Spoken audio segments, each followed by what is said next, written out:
Mbappé, parce que Jérôme, tu n'as pas aimé son match jeudi face à l'Irlande, malgré la victoire des Bleus. Alors, est-ce qu'il y a un risque pour qu'il en fasse un peu trop, en redescendant un peu trop chercher les ballons? Deschamps doit-il le recadrer? 32-16, appelez-nous pour en débattre.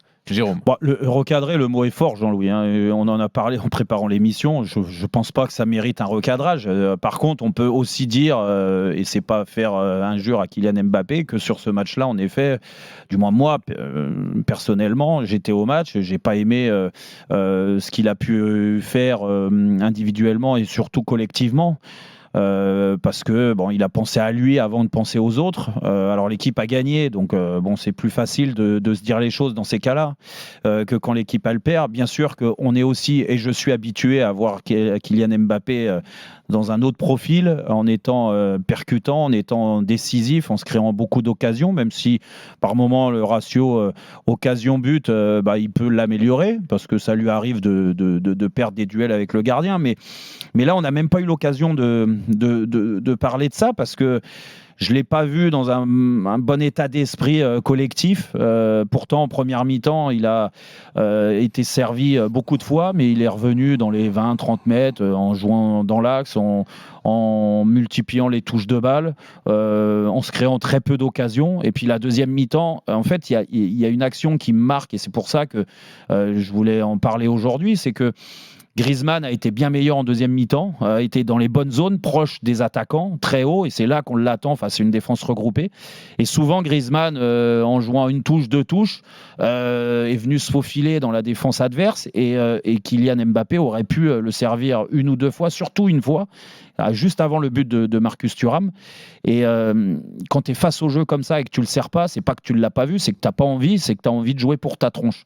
Et les stats, elles sont ahurissantes de Kylian Mbappé en équipe de France. C'est beaucoup de sélections et surtout beaucoup de buts. Il va bientôt battre le record de toute façon d'Olivier Giroud, un jour ou l'autre. Plus de 40 buts en équipe de France déjà à son âge, c'est magnifique. Mais il était obsédé par ça. Il voulait finir sans faire les efforts nécessaires. Et c'est bien aussi de pouvoir lui dire et le dire quand ton meilleur joueur, il n'est pas dans les meilleures conditions, c'est tout. C'est aussi simple que ça. C'est pour ça que je voulais en parler aujourd'hui. Dugas, t'en penses quoi? T'es d'accord avec Jérôme? Non.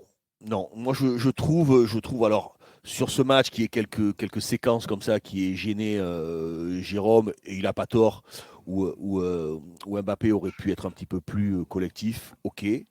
Moi, je trouve justement, alors depuis ses débuts avec le Paris Saint-Germain, je trouve qu'il est plutôt dans la simplicité, qu'il est plutôt dans le collectif. Je trouve qu'il a des attitudes et des réactions qui sont plutôt dans ce sens-là. Cette saison, hein. Cette saison, oui, tout à fait, oui, cette saison. Voilà. Après, recadrer Mbappé, je pense pas. C'est le joueur le plus important de cette équipe-là. On l'a vu à un moment, je sais plus, je crois que c'est Deschamps sur le banc de touche, qui s'adresse à je crois que c'est à Thuram, où il dit quand Kylian est dans l'axe, va toi sur le côté gauche. Ouais. Bon voilà, les choses sont totalement claires. Kylian, il va où il veut, il fait ce qu'il veut quand il veut, et puis les autres doivent s'adapter, compenser le replacement que Kylian éventuellement n'effectuerait pas pour X raisons. Voilà. Après, on sait que Kylian, ça reste un attaquant, c'est un joueur qui est parfois un petit peu individualiste. L'adversaire, les Irlandais, ils sont bien gentils, nos amis irlandais, mais ils sont arrivés, ils ont proposé absolument que dalle à parce qu'ils pouvaient pas, à 12 derrière. Donc voilà, donc on tombe sur une espèce de faux rythme, on tombe sur une espèce de jeu arrêté qui est pas très intéressant, où c'est vrai que par moment Kylian s'embourbe un petit peu, et où au lieu de jouer à une touche, de donner plus de vitesse, de déplacement, de faux appels et tout ça, ça ronronne un peu. Voilà, je trouve que c'est vrai que cette équipe de France, malheureusement c'est souvent le cas, lorsqu'elle joue contre des équipes qui font que défendre, c'est un peu ennuyeux. C'est un peu ennuyeux parce qu'il y a des joueurs techniques, parce qu'il y a des joueurs qui aiment tripoter le ballon, qui aiment se régaler, qui aiment faire des choses. Hormis Griezmann qui amène cette fluidité, les autres, c'est un petit peu plus compliqué. C'est pas quelque chose de naturel. Voilà, ils ont besoin de toucher plusieurs fois la balle. Donc c'est vrai que par mais moment, est-ce que c'est son rôle du gars? Parce que moi, regarde, tout est son rôle. Malheureusement, il a tellement de. Non, mais d'habitude, il le fait. Et je te cache pas que ça lui arrive. C'est pas le premier match qu'il fait ça, mais d'habitude, il se crée aussi des occasions. Tu sais, je regardais, c'est parce que ça m'a marqué sur le coup, et puis après, je suis allé vérifier. C'est quand même le pire match de Kylian Mbappé dans la zone décisive, dans les 18 mètres adverses. Il a touché 2 ballons. dans les 18 mètres. Quand tu as ton meilleur attaquant qui touche que 2 ballons dans la zone décisive, tu peux pas non plus dire oui, mais bon, parce que ça ronronnait, il y a une défense qui est basse. C'est que c'est un mauvais match de sa part quand même. Il aime tout faire, il aime décrocher, il a toujours cette espèce de sentiment, à mon avis, comme quoi il peut débloquer la situation à lui tout seul. Bien évidemment que c'est à tort, il y a des joueurs aussi talentueux que lui dans d'autres registres pour faire ce genre de choses et pour débloquer des situations. Donc oui, peut-être que Deschamps doit lui dire ne décroche pas trop. Après, lorsqu'il va décrocher, ça va permettre aussi à l'axe irlandais pour le coup de décrocher, de peut-être le suivre un petit peu, d'amener quelque chose. Il essaye. Voilà, il faut pas que ça devienne quelque chose d'habituel. Parce que c'est pas le registre que l'on préfère chez Mbappé. Eric, qu'est-ce que t'en penses ? Ouais, c'est alors après que Mbappé fasse des matchs moyens en équipe de France, ça c'est déjà arrivé, ça arrivera encore. Le propos est pas là. Moi, c'est un petit peu récurrent ces histoires-là d'attaquant qui devient l'attaquant vedette, qui prend beaucoup d'ampleur et qui du coup sort un petit peu du schéma où il excelle. Moi, je l'ai connu avec Jean-Pierre Papin, par exemple. C'est pas le même pas le même profil c'était pas le même profil que Kylian, mais quand il arrive à l'OM, il y a Alain Giresse qui est là, qui est un formidable numéro 10, qui est le meneur de jeu, le leader technique de cette équipe-là. Petit à petit, Jean-Pierre commence à mettre des buts, à devenir important, Gigi s'en va. Et là, Jean-Pierre... Et pourtant, c'était un attaquant de pointe qui excellait devant le but. Mais il a commencé à revenir dans le jeu, il voulait faire des transversales. Et il a vite compris tout seul que finalement, c'était pas ça son jeu. Que lui, l'important, c'était qu'il soit aux abords de la surface et qu'il soit le finisseur. Et là, je vais même te dire, tu vas rigoler. Enfin, vous allez rigoler parce que du gars, et toi, vous l'avez bien connu.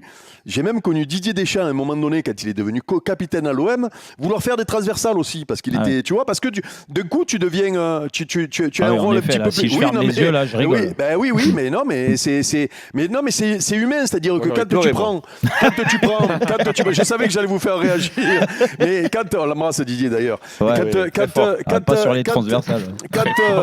Quand un garçon prend un petit peu plus d'importance dans une équipe, il veut sortir de son cadre ou il va me faire un petit peu plus. Et ben là, c'est juste à Didier à le recadrer. Et peut-être même que le petit Kylian Mbappé, il va se rendre compte tout seul que finalement, c'est contre-productif pour lui parce que il va s'éparpiller, il va être loin des coups finalement, si tu vois, et que lui, il a besoin d'être au bout. Non, des mais actions. c'est même avec ses coéquipiers, Eric. Tu vois, parce que moi, j'ai vu. Mais après, les coéquipiers peuvent lui dire. Après, il y a des mecs comme Griezmann, il y a des mecs qui lui a dit. Alors justement, j'allais y venir. En arriver. Ah bah, alors, tu vas y arriver. En plus, en entendant Antoine Griezmann, il était en conférence de presse aujourd'hui. Hier, on l'a vu à l'entraînement avoir une longue discussion avec Didier Deschamps. Ça semblait assez animé, parler tactique. Alors aujourd'hui, en conf de presse. C'était lui encore aujourd'hui ? Oui, c'était encore Antoine Griezmann. Toujours pas de Kylian Mbappé. Voilà, ça fait 3 conférences de presse de suite. À un moment, il va peut-être falloir aussi se poser la question du capitanat de Mbappé. Puis si c'est Griezmann qui fait toutes les confs, si c'est lui qui parle sur le terrain, c'est lui qui parle à Deschamps, pourquoi c'est pas lui le capitaine ? Bon, on y reviendra une autre fois. Pas envie de parler, c'est tout.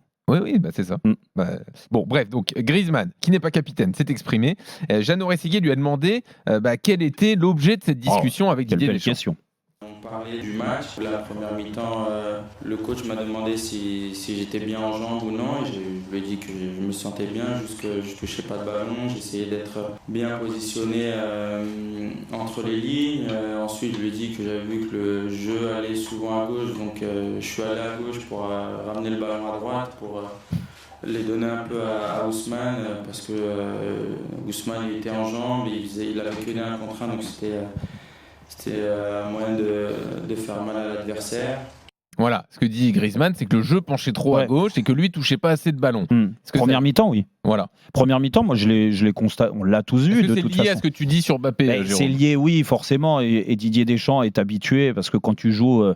Tu sais, les joueurs offensifs, on aime tous avoir le ballon. Moi, à l'époque, j'étais à Monaco avec Didier, qui était entraîneur. Combien de fois ça m'est arrivé de lui dire ouais, le jeu il penche à droite, alors que bon, pas tu forcément. Disais ça à tous tes coachs, non ? Oui, non, mais c'est possible. Et puis après, il avait une réflexion. Il dit bah écoutez, si vous voulez le revoir très souvent, vous avez qu'à lâcher le ballon un peu plus à gauche, et il reviendra plus vite sur votre côté quand il sera à droite, parce que tu gagneras en simplicité. Je pense que il a dû faire la réflexion à Kylian sur la première mi-temps, mais même sur la deuxième. Après, Antoine, lui, il est aussi dépendant de la fluidité des attaquants qui sont devant lui. Là, quand tu joues à 3 sur la largeur comme ça, avec Dembélé qui touche beaucoup le ballon, qui est souvent dans la percussion, et on en reparlera un moment parce qu'il y a beaucoup trop de déchets aussi de sa part. Côté gauche, quand tu as Kylian comme ça, qui vient décrocher un peu comme un milieu de terrain, bah oui, tu gagnes pas en fluidité.